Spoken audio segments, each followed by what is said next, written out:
2020 ലോകകപ്പിൽ ഫൈനൽ ലക്ഷ്യമിട്ട് team India കളത്തിലേക്ക്. രാത്രി 7 മുംബൈ വാങ്ക്ഡേ സ്റ്റേഡിയത്തിൽ നടക്കുന്ന സെമി പോരാട്ടത്തിൽ ഇംഗ്ലണ്ടാണ് എതിരാകൾ. മുംബൈ വാങ്ക്ഡേ സ്റ്റേഡിയത്തിൽ നിന്ന് ശ്രീനാഥചന്ദ്രൻ ചെയ്യുന്നു. ശ്രീനാഥ്, ഇന്ത്യൻ പ്രതീക്ഷകൾക്ക് കരുത്തു പകരുന്നത് എന്തൊക്കെയാണ്? Team lineup അതെങ്ങനെയായിരിക്കും? സുഹേൽ, ഏതായാലും ആരാധകർ വലിയ പ്രതീക്ഷയോടെ കാത്തിരിക്കുന്നു. ഞാനിപ്പോൾ ഉള്ളത് ഗേറ്റ് നമ്പർ 2, വാങ്കഡെ സ്റ്റേഡിയത്തിന് പുറത്ത് ഗേറ്റ് നമ്പർ 2 ആണ്. ഇനി മത്സരം തുടങ്ങാൻ ഇനിയും മണിക്കൂറുകളുണ്ട്. പക്ഷേ സ്റ്റേഡിയത്തിന് പുറത്തെ കാഴ്ചകളൊന്ന് നോക്കാം. ഇതിനോടകം തന്നെ ആരാധകർ വലിയ പ്രതീക്ഷയോടെ സ്റ്റേഡിയത്തിന് പുറത്ത് കാത്തിരിക്കുന്നു. അവർ പ്രധാനമായി ഈ ഘട്ടത്തിൽ കാത്തിരിക്കുന്നത് ടീം ബസ് അല്പസമയത്തിനകം ഇങ്ങോട്ട് എത്തും എന്നുള്ള പ്രതീക്ഷയാണ്.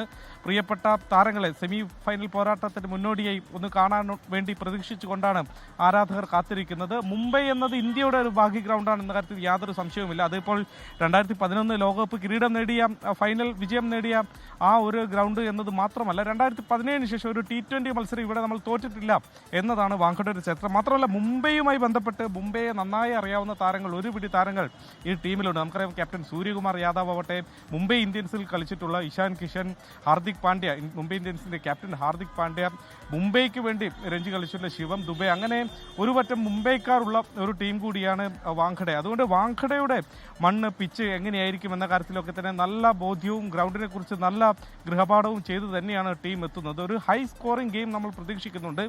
നമ്മുടെ മലയാളികളുടെ പ്രത്യേകമായി ഒരു പ്രതീക്ഷ നമ്മൾ സഞ്ജു സാംസണിൽ തന്നെ വെക്കുന്നുണ്ട്. കാരണം സഞ്ജു കഴിഞ്ഞ മത്സരത്തിൽ നിർണായകമായ പോരാട്ടത്തിൽ ടീമിനെ ഒറ്റയ്ക്ക് തോളിലെത്തി സെമിയിലേക്ക് എത്തിച്ച താരം. സഞ്ജുവിൽ നിന്ന് വീണ്ടും ഒരു മികച്ച ഇന്നിങ്സ് നമ്മൾ പ്രതീക്ഷിക്കുകയാണ്. മലയാളികളെ സംബന്ധിച്ചിടത്തോളം നിരാശയുടെ കുറച്ച് കാലങ്ങളൊക്കെ കഴിഞ്ഞ് പ്രതീക്ഷയുടെ ആവേശത്തിൻ്റെ ഒരു കാലത്തിലേക്ക് സഞ്ജുവിൻ്റെ ആ ഒരു ഇന്നിങ്സ് ആകെ മാറ്റിയിട്ടുണ്ട്. അതുകൊണ്ട് സഞ്ജു സാംസണിൽ നിന്ന് ഒരു വലിയ ഇന്നിങ്സ്, ഒരു മികച്ച ഇന്നിങ്സ് കൂടി പ്രതീക്ഷിക്കുന്നു. കാരണം ഒരു വെടിക്കെട്ടിന് സാധ്യതയുള്ള ഗ്രൗണ്ടാണ്.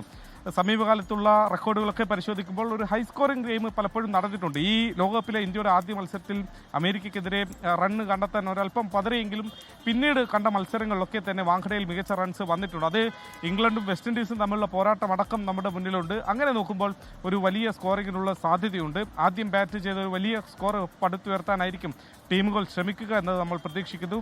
ഇരു ടീമുകളിലും അവർ പ്രതീക്ഷിച്ച സൂപ്പർ താരങ്ങൾ ഈ ടൂർണമെന്റിൽ ക്ലിക്കായിട്ടില്ല. അതിൽ പ്രധാനപ്പെട്ടത് ഇന്ത്യയുടെ അഭിഷേക് ശർമ്മയാണെങ്കിൽ ഇംഗ്ലീഷ് നിരയിൽ ജോസ് ബട്ട്ലറാണ്. ഈ രണ്ട് താരങ്ങൾ ഒരുപക്ഷെ ഈ മത്സരത്തിൽ അവരുടെ മികവിലേക്ക് ഉയർന്നാൽ അത് ആരാധകർക്ക് വിരുന്നാവും എന്ന കാര്യത്തിൽ യാതൊരു സംശയവുമില്ല.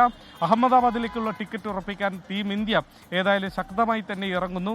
ഞാൻ അല്പസമയം മുമ്പ് ഇവിടെയുള്ള മറ്റ് മാധ്യമപ്രവർത്തകരുമായൊക്കെ തന്നെ സംസാരിക്കുകയായിരുന്നു. എല്ലാവരും പ്രതീക്ഷിക്കുന്നത് ഒരു വലിയ വിജയം, ഇന്ത്യ അനായാസ വിജയം വാങ്കഡയിൽ നേടും, അങ്ങനെ അഹമ്മദാബാദിലേക്ക് ടിക്കറ്റ് എടുക്കും എന്നുള്ള പ്രതീക്ഷ തന്നെയാണ്. സുഹേൽ, ലോകത്തെവിടെയായാലും ഏത് സമയത്തും 24 വാർത്തകളും ഓഗ്മെന്റഡ് റിയാലിറ്റി പാക്കേജുകളും എക്സ്പ്ലെയിനറുകളും വിശദമായി കാണാൻ ഞങ്ങളുടെ യൂട്യൂബ് ചാനൽ നിങ്ങൾക്ക് സബ്സ്ക്രൈബ് ചെയ്യാം.